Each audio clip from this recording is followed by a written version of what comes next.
Hey guys, Mark in the minivan here. Not quite in the minivan yet, but Pearl won't be joining me because she's dead. No, she's not dead. We just walked 2 miles and it's like 87 degrees out. And I don't want to make her go out to the hot minivan, which is what I'm doing right now. Drinking some vodka here in the morning. After my 2-mile walk. No, just kidding. It's water, actually. Man, happy 4th of July, guys. What a beautiful day here in New Jersey. Maybe a little too warm. I could use it to be just a little bit cooler. And we are getting into the minivan right now, so thanks for your patience. I saw Ace Frehley and Ratt last night. Let me tell you. Always a fun show. Love Ratt. Love Ace. And we drove up to White Plains, New York, which is from where I live here in Maplewood. It is about an hour drive. Actually, took an hour to get up, a little more than an hour to get home. And that my cutoff for concerts, and I know a lot of you people are like, I drive 4 hours to see a concert. Yeah, I get that when you live in, somewhere else in the country. But here in North Jersey, where there's so much stuff, Philly is 90 minutes away. New York City is a half hour away. There's so much stuff. I don't generally drive more than 45 minutes to a concert. A, because I drink. B, because I hate the drive home, man. At midnight driving home with a few beers in your system. So this was a special show for me to drive over an hour to get to it. And let me tell you, it was good. Real good.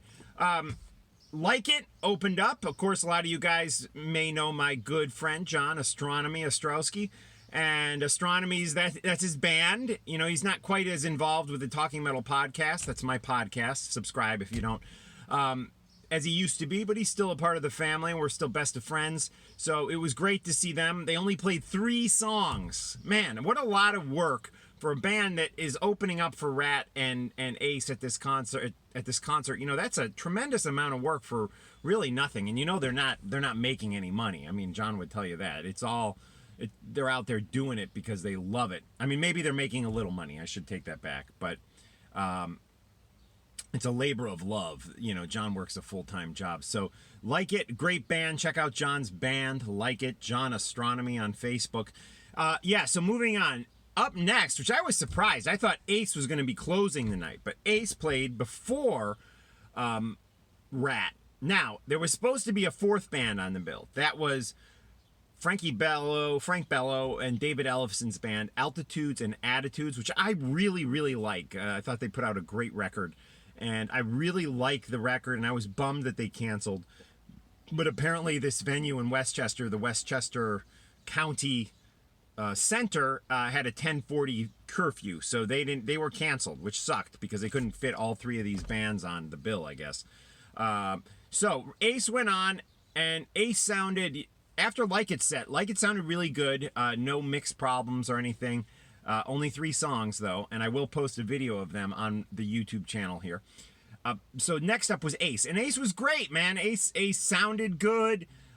He has, Gene Simmons' band, which I guess is now his band too. And they really rock it. I really do think the 3 guitar lineup does help Ace. He's a little bit more free, and there's not so much on his shoulders with carrying the show guitar-wise or vocal-wise, because all these guys sing. The one thing I do miss in Ace's new band, and I'll be honest, in some ways the new band is tighter than the old band, which had Chris Wise and Scott Coogan and Richie Scarlett. In some ways, the new band is tighter. I will say that, and they sound fantastic. But I do miss Scott Coogan, man, and I love Matt Starr. I think that's the guy's name who was playing last night. He's great, and in some ways, maybe even as far as just the drums go, maybe even a little tighter than Scott Coogan. I don't know if that. And to me, tighter doesn't mean better. It just means different. Because I love Scott's kind of way of playing. But I miss Scott Coogan, and I'll tell you why. It's his vocals. Really, when he did the Paul Stanley vocals, Ace's new band, they do fine, you know, doing Detroit Rock City and stuff, but I don't know, they're not quite as, the vocals aren't quite as great as Scott's vocals. So I do miss Scott Coogan, his vocals specifically. And no disrespect towards Matt Starr, because I love Matt Starr's playing. Awesome drummer, amazing drummer. So good. Matter of fact, last night when I was listening to him, I was like, this guy fucking is amazing. He's so on it, man, Matt Starr. So that's the only thing that I really kind of miss about Ace's old band. Ace's old band I like, nothing against them, but I do think the new band is doing Ace good in general. I got to take another, it is like 100 degrees in the car right now.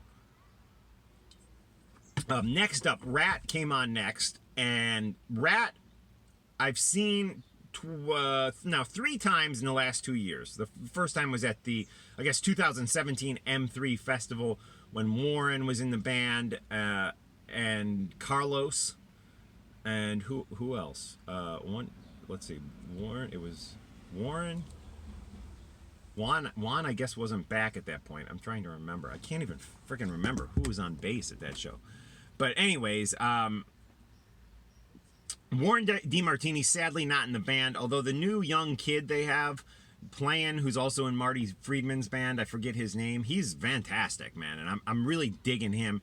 And anyone under the age of 30 who plays a mean-ass guitar, I have big props for. And he really does Warren's parts justice. And the other guitar player is great, too. And I love having Juan back in the band. I really do. Because you forget, Juan not only is a bass player, and even though, you know, he's got the headband on and the sunglasses, he's probably bald, he doesn't have the big poofy hair anymore. Maybe he's not bald, maybe he just likes to keep his head covered, who knows. But, and he's a little heavier, he still does the old Juan dance moves, you know, that we all loved back in the day and that were iconic in those Ratt videos. You get that, which I love, warms my heart.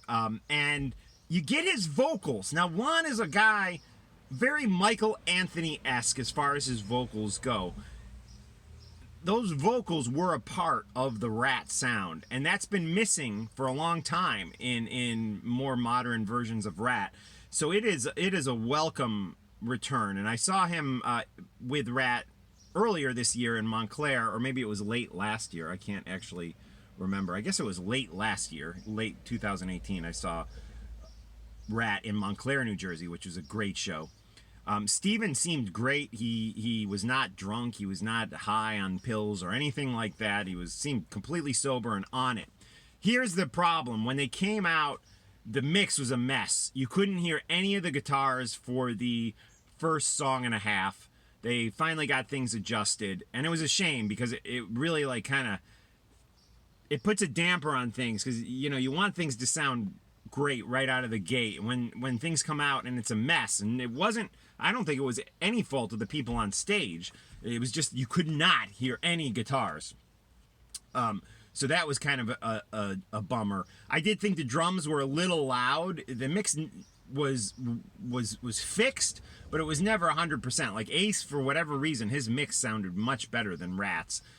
They kept the drums a little too loud during Ratt's performance, and their drummer's great. He used to play in Black and Blue. I forgot the guy's name. But yeah, so Ratt was great. Suffered a little bit from mix problems. I felt like there was some, even with Piercy's voice, there were some issues, like with weird reverb on his voice at one point. Not even like good delay, like reverb. It just sounded like there was something wrong.